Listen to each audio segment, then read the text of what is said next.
Isang mapagpalang araw po sa ating lahat. Ako po si Brother Ramel Ralios na kasako po ng GSMI International. Nandito po tayo sa 10-minute devotion kung saan po tayo ay magbabad sa salita ng Diyos, mapuspos ng kanyang presensya at lumago sa pananampalataya po natin. Sabi po sa awit chapter 119 verse 105, ang iyong salita ay ilawan sa aking mga paa at liwanag sa aking landas. Samahan po ninyo kami sa maikli ngunit makapangyarihang pagbubulay-bulay ng salita ng Diyos. Magsimula na po tayo. Hayaan niyo po ako manalangin. Ama naming Diyos sa langit, Lord, salamat po sa banal na pagkakataon na pinagkaloob po sa amin, O God, na kami po ay makapagbahagi na iyong salita. Lord, i-guide mo po ang iyo pong lingkod. Samahan niyo po kami sa gawain ito. I-bless mo po ang bawat makikinig at ang makakapakinig sa iyo pong salita. Ikaw po ang maluwalhati, ikaw ang iyo pong ngalan ang may taas. In Jesus' name, Amen. Amen.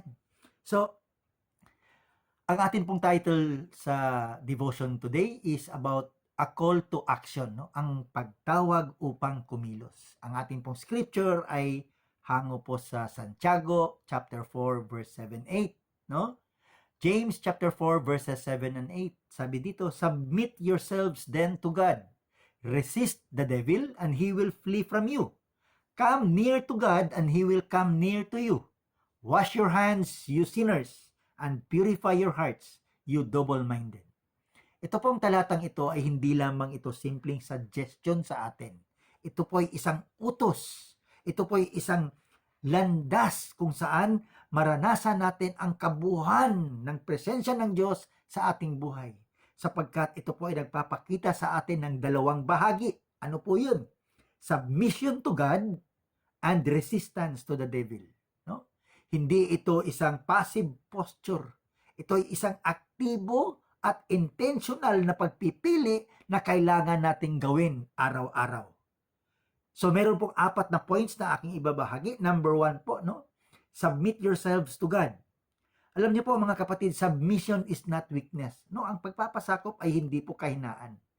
Ito po ay isang pagkikilala natin, no? Recognition natin sa otoridad ng Diyos sa ating mga buhay.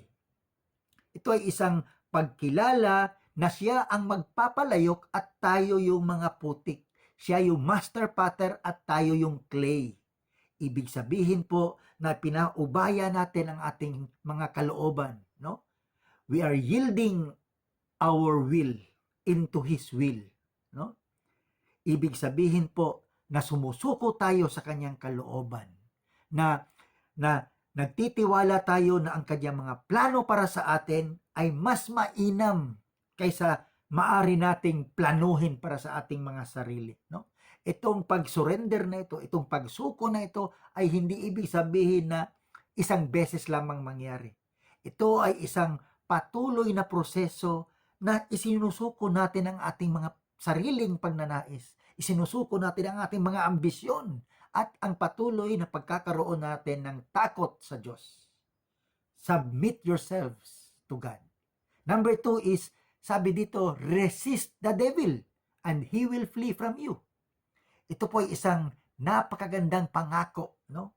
Na kapag tayo ay nagpapasakop sa Diyos, bibigyan tayo ng kapangyarihan ng Diyos upang maiwasan natin ang dyablo.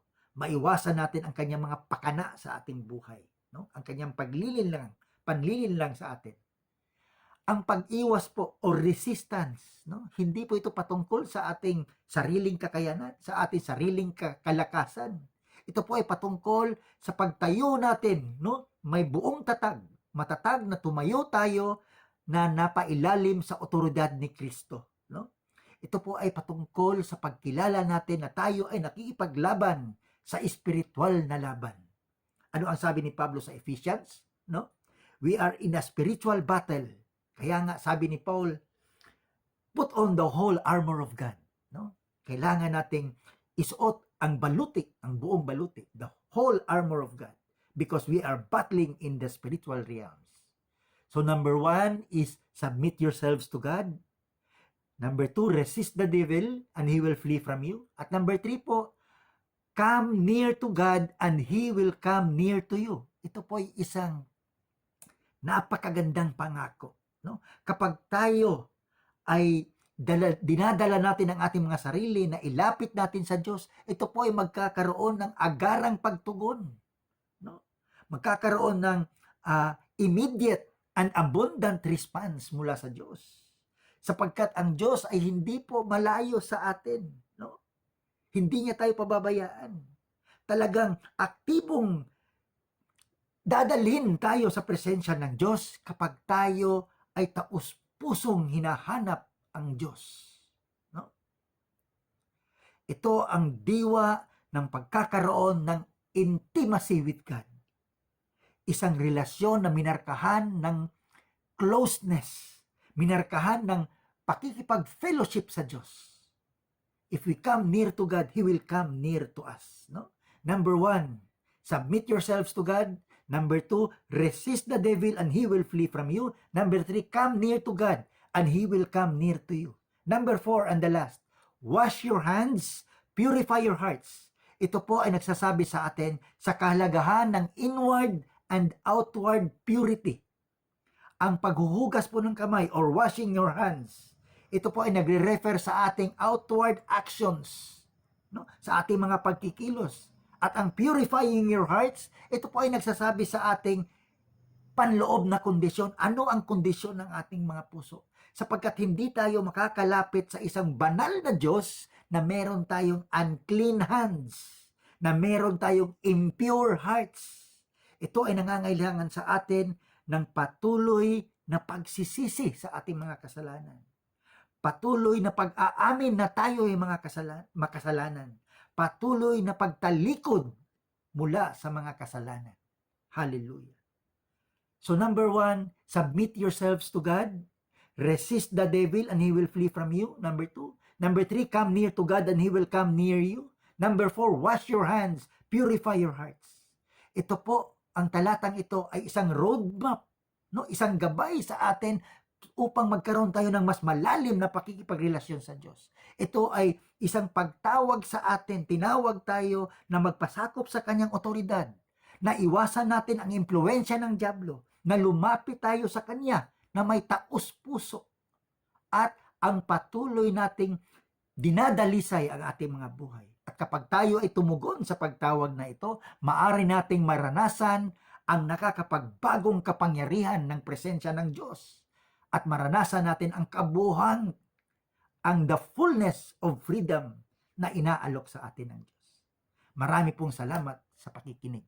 Tayo po ay manalangin. Ama naming Diyos, salamat po sa mensahe ngayong araw na ito. Nawa po ito ay tumatak sa aming mga puso. Nawa po ay mapulutan namin ang aral upang ang lahat po ay mai-apply namin sa araw-araw naming pamumuhay. I-bless mo po ang bawat nakikinig, O God. Ikaw po ang magpala sa bawat nakikinig ngayong araw na ito. Salamat po, O Diyos. In Jesus' name, Amen. Amen. So, marami po salamat sa pagsama sa amin dito sa GSMI International Online Devotion. Naway ang salita ng Diyos ay patuloy na maging gabay at kalakasan sa inyong buhay. Huwag po kalimutang samahan kaming muli sa ating 10-minute devotion tuwing linggo po ng gabi. At ibahagi po ito sa iba upang sila rin po ay mapagpala. Pagpalain po kayo ng Panginoon at magkita-kita po tayong muli sa susunod na linggo. God bless you all.